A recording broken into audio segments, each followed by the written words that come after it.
Case है राजस्थान से, एक न्यूज आई कि दक्षिणी राजस्थान का एक डिस्ट्रिक्ट है प्रतापगढ़, वहां पर कल पूरे दिन लगभग 150 से 200 आदिवासी लड़कियों ने अपने पूरे स्कूल को जो है ताला बंद करके बैठ गए। पूरे दिन भर वो अपने कर्मचारियों को अंदर लॉक किए और बाहर बैठे रहे। रात भर वो चला मामला। किसी तरीके से एसडीएम ने आकर के मामले की समझाइश की और उन बच्चियों को वापस भेजा। उन बच्चियों की मांग क्या थी? ये वो इलाका है जहां आदिवासियों की जनसंख्या पूरे उस डिस्ट्रिक्ट के हिसाब से देखें तो 70% से ज्यादा है। उस इलाके की मैं बात कर रहा हूं। मांग बहुत छोटी सी थी कि भाई जो एडमिशन हो रहा है उसका जो ऑनलाइन पोर्टल है, उस ऑनलाइन पोर्टल को खोल दिया जाए ताकि जिन बच्चों की मेरिट के तहत एडमिशन हो रहे हैं वो अपना जो डिटेल है वो फुलफिल कर सके। पिछले वो पोर्टल 27 नवंबर से बंद है और आज 24 तारीख हो चुका है। लगभग 27 से 28 दिन का वक्त गुजर गया और वो लड़कियां अपने एडमिशन के लिए लड़ रही हैं। ये सिचुएशन हमारे देश में है जब कहा जा रहा है कि एनईपी के माध्यम से आपको ऑनलाइन एजुकेशन दी जाएगी। अब आप दूसरा एक वाक्य देखिए। कल एक और वीडियो आया था मध्य प्रदेश से, जहां एक आदिवासी लड़की का वीडियो वायरल हुआ जिसमें उसने कहा कि कलेक्टर साहब आप हमारी शिकायत सुन लीजिए, हमारी मांग सुन लीजिए, अगर नहीं कच कर सकते हैं तो हमें ही कलेक्टर बना दीजिए, हम ही सबकी मांगें पूरी कर देंगे। उस लड़की की मांग क्या थी? उस लड़की की मांग ये थी कि जो हॉस्टल में रहने वाली जो लड़कियां हैं उनको कुछ मिनिमम स्कॉलरशिप मिलती है 1000 रुपए के आसपास, कुछ मंथली स्कॉलरशिप, वो स्कॉलरशिप मिल जाए और जो बच्चियां अपने गांव से कॉलेज तक आ रही हैं, स्कूल तक आती हैं, जो बस का किराया है वो बस का किराया माफ कर दिया जाए। इतनी सी मांग थी उन बच्चियों की और उसी बात को लेकर के उन्होंने जो कलेक्टर था उसका घेराव किया था। लेकिन वहां हमने देखा कि पूरे दिन प्रोटेस्ट के बाद भी कलेक्टर साहब हाजिर नहीं हुए। उन बच्चियों को मायूस लौटना पड़ा। कहा जा रहा है कि हम ऑनलाइन एजुकेशन देंगे, हम सबको बेहतर एजुकेशन देंगे, हम नेशनल एजुकेशन पॉलिसी लेकर आ रहे हैं, इंक्लूसिव पॉलिसी लेकर के आ रहे हैं। दरअसल ये पूरा का पूरा जो डॉक्यूमेंट है ये इंक्लूसिव कतई नहीं है, ये एक्सक्लूसिव है। ये किस तरीके से इन जो मार्जिनलाइज्ड तबके के जो लोग हैं उनको बाहर किया जा सकता है उसका पूरा का पूरा ये दस्तावेज है। आप समझिए कि उन इलाकों की, क्योंकि मैं आदिवासी तबके से आता हूं तो मैं उन्हीं तबकों पर ज्यादा फोकस करना चाहूंगा। पिछले से पिछले साल राजस्थान सरकार ने 330 से ज्यादा स्कूलों को बंद कर दिया। कहा कि भाई इनके लिए हमारे पास फंड नहीं है, इनको हम फिर से अगेन जो है किसी पीपीपी मॉडल के थ्रू या कोई भामाशाह, राजस्थान में भामाशाह चलता है, तो किसी भामाशाह की मदद से हम फिर से शुरू करेंगे। और 2 साल से ज्यादा वक्त हो गया, आज तक वो स्कूल दोबारा नहीं खुले, क्योंकि हम लोग जानते हैं कि वो कभी खुलने वाले भी नहीं है।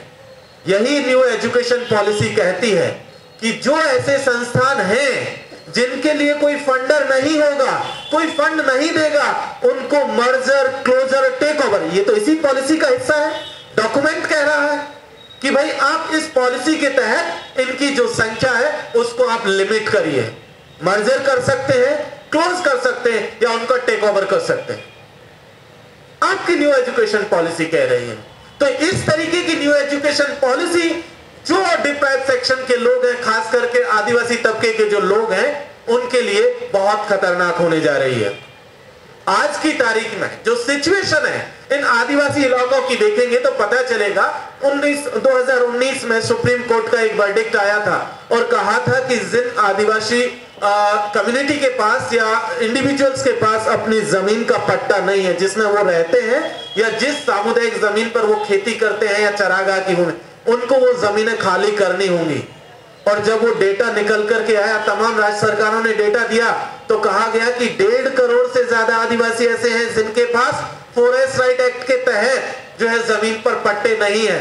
आप उन लोगों को कह रहे हैं जिनके पास आज की तारीख में अपना खुद का घर नहीं है, कब पुलिस आएगी, बुलडोजर चलाएगी, और उनके लिए आप कह रहे हैं कि आप आइए, पैसा दीजिए और एजुकेशन लीजिए, आप पैसा दीजिए, ऑनलाइन डिवाइसेस खरीदिए, आप पैसा दीजिए और इंटरनेट खरीद करके पढ़िए। आप उनको ये बता रहे हैं। आप किसको झूठ बोल रहे हैं? आप चाहते ही नहीं है। ये नेशनल एजुकेशन पॉलिसी के नाम पर दरअसल जो नया मार्केट ओपन करने की कोशिश हो रही है, जो नया इन्वेस्टमेंट जो यहां पर क्रिएट करने की कोशिश हो रही है, वही है कि जिसके पास पैसा होगा आप जाएंगे और दुकान की तरह जो है डिग्री लेकर के आ जाएंगे। आप समझिए कि आज की तारीख में जो स्कूलों में जो बच्चे आ रहे हैं, आदिवासी तबके के जो बच्चे हैं, उनका क्या कितनी हिस्सेदारी है?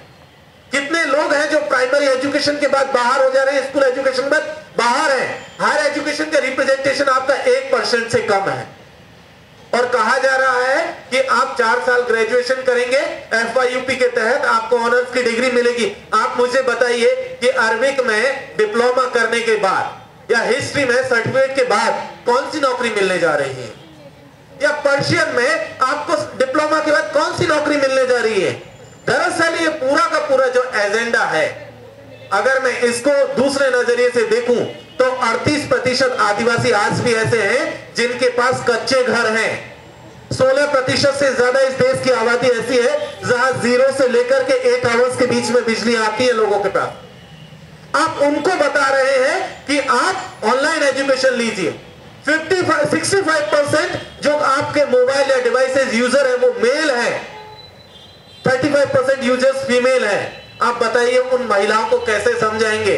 घर में एक डिवाइस होगा। हमने केरला का वो केस देखा था जहां जिस बच्ची को डिवाइस नहीं मिला और उसने सुसाइड किया था। उन बच्चियों का क्या होगा? अभी तक 44 लैंग्वेजेस में आपको एजुकेशन दी जाती है। न्यू एजुकेशन पॉलिसी कह रही है कि मात्र आपको 14 लैंग्वेज में 14 भाषाओं में पढ़ाया जाएगा।